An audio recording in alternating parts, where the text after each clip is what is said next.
সবাইকে সুমনস গ্রামার ওয়ার্ল্ডের পক্ষ থেকে আরও একবার স্বাগত জানিয়ে আজকের ভিডিওটি শুরু করছি। তো আজকের ভিডিওতে আপনাদের জন্য আলোচনায় থাকছে চলমান শিক্ষক নিয়োগ পরীক্ষার চূড়ান্ত ফলাফল কবে প্রকাশিত হতে পারে, নতুন সার্কুলার কবে আসতে পারে এবং কারা কারা এই নতুন সার্কুলারে আবেদন করতে পারবেন, বা কাদের কতটুকু বয়স শিথিল হলো, বা কারা কত দিনের জন্য এই নতুন সার্কুলারে আবেদন করতে পারবেন না। তো প্রথমেই আমি আলোচনা করব চলমান শিক্ষক নিয়োগ পরীক্ষার চূড়ান্ত ফলাফল কবে নাগাদ প্রকাশিত হতে পারে সেই ব্যাপারটি নিয়ে। তো আপনারা জানেন আমাদের সর্বশেষ ভাইবা পরীক্ষা শেষ হবে 12 অক্টোবর দিনাজপুর জেলায়। তো আমরা সবাই আশা করতেই পারি যে আসলে আমাদের চূড়ান্ত ফলাফল অক্টোবরের শেষ অথবা নভেম্বরের প্রথম সপ্তাহে প্রকাশিত হওয়ার একটা সম্ভাবনা আছে।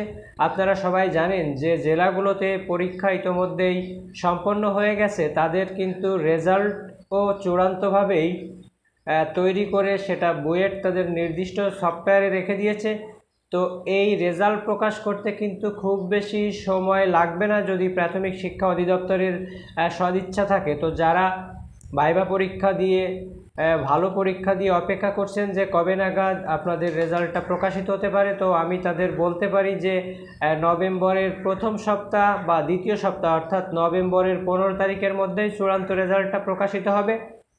এবং আপনারা সবাই জানেন যে প্রাথমিক শিক্ষা অধিদপ্তর থেকে কয়েকদিন আগেই কিন্তু জানানো হয়েছে যে আমাদের নতুন একটি সার্কুলার আসবে এবং সেই সার্কুলারে প্রায় 30,000 শূন্য পদ উল্লেখ থাকবে। তো এমত অবস্থায় অনেকে কিন্তু এই পরীক্ষাটা ভালো দিয়েছেন বা এই পরীক্ষাতে ভালো প্রিপারেশন নিয়েছিলেন, কিন্তু আপনারা বয়স শেষ হয়ে যাওয়ার কারণে একটা কনফিউশনের মধ্যে ছিলেন যে আদৌ কি আপনারা নতুন সার্কুলারটা পাবেন বা আবেদন করতে পারবেন। তো তাদের জন্য বাংলাদেশ সরকারের একটা সুব্যবস্থা করে দিয়েছেন, অর্থাৎ 25 মার্চ 2020 তারিখে যাদের বয়স শেষ হয়ে গেছে তো তাদের জন্য প্রায় 39 মাস সময়টা বাড়িয়ে দিয়েছে। অর্থাৎ আপনি 2023 সালের 30 জুন পর্যন্ত অনুষ্ঠিতব্য বা সম্ভাব্য যে সার্কুলারগুলো আসবে সেগুলোতে আপনি অংশগ্রহণ করতে পারবেন। সেই সুযোগটা আপনাকে দেওয়া হয়েছে শুধুমাত্র বিসিএস পরীক্ষা ব্যতীত।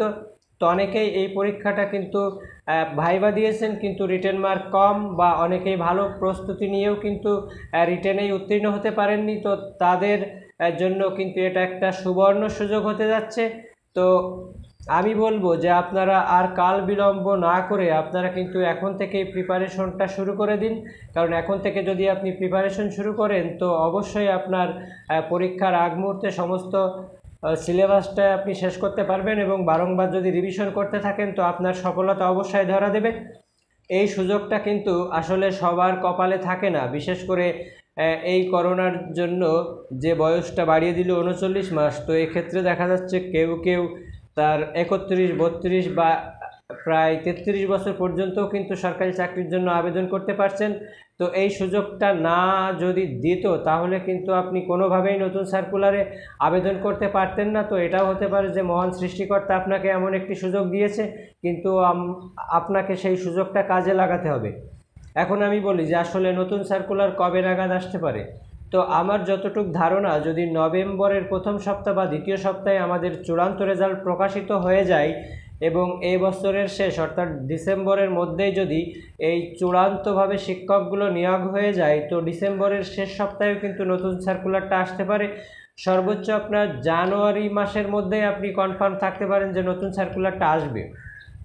তো এমত অবস্থায় আসলে আপনারা যাদের বয়স শেষ হয়ে গিয়েছিল 25শে মার্চের থেকে, তো তাদের জন্য কিন্তু খুবই খুশির সংবাদ। তো একই সাথে দুঃখের সংবাদ কি, যাদের 23 তারিখ 24 তারিখ বয়স শেষ হয়ে গিয়েছিল, অর্থাৎ এখানে বলা হয়েছে যে নতুন যে সার্কুলারগুলো আসবে সেখানে কিন্তু 25শে মার্চ পর্যন্ত সর্বোচ্চ 30 বছর ধরা হবে। তো 25শে মার্চের পর থেকে যাদের বয়স শেষ হয়ে গেছে তারা তো অনায়াসে অ্যাপ্লিকেশন করতে পারবেন। এবং বিশেষ করে যারা 25শে মার্চের আগে অর্থাৎ 22-23, তো এখানে একটি আফসোসের ব্যাপার, অনেকেই একদিনের জন্য 2 দিনের জন্য এই সুযোগ থেকে আপনারা বঞ্চিত হচ্ছেন। তো আসলে সামগ্রিকভাবে যে একটা বয়স বাড়ানোর আন্দোলন ছিল সেই আন্দোলনটাকে আসলে কিছুটা হলেও স্থগিত করা হয়েছে এই করোনাকালীন ক্ষতি পুষিয়ে নেওয়ার জন্য। তো বিশেষ করে যারা মাঠে আন্দোলনরত ছিল তাদের কিন্তু কিছুটা সান্ত্বনা হয়েছে। তো আমি মনে করি যে এবছরে শেষ নাগাদ যদি চূড়ান্তভাবে সুপারিশ করা হয় এই ৪৫,০০০ শিক্ষককে, তো অবশ্যই ডিসেম্বরের শেষ অথবা জানুয়ারি মাসের মধ্যে আপনারা নতুন সার্কুলার পাবেন। তো আজকের মতো এই পর্যন্ত। ভিডিওটি ভালো লাগলে একটি লাইক দিবেন, জানার থাকলে কমেন্ট করবেন। আজকের মতো এই পর্যন্ত, ভালো থাকবেন।